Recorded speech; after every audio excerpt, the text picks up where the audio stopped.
तो फ्रेंड्स आज सिंदूर खेल सीरियल देखा पाइबे आज जो सौभाग्य कम सारी घर को फेरती से देखती घर ताला पड़ी आउ सौभाग्य ताला खोली घर भीतर को जाती आ कहती दिव्या घरे नहांती से गले कुआड़े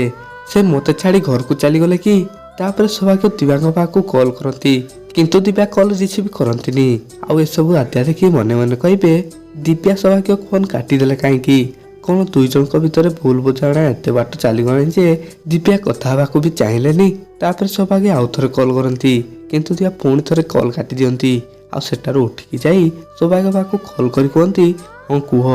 तापर सौभाग्य कहे तमें कौटी अछ दिव्या मु बार बार कॉल करछि तमें कॉल काटी दौछ कौन पाई तापर कहे तमें घरे ना हो बोली मु केते टेंशन रे अछि तापर दिव्या कहे मु घरे ना बोली तमें टेंशन रे अछ सौभाग्य तापर कहे तमें एकुटिया रहा अभ्यास करनियो मु किछि दिन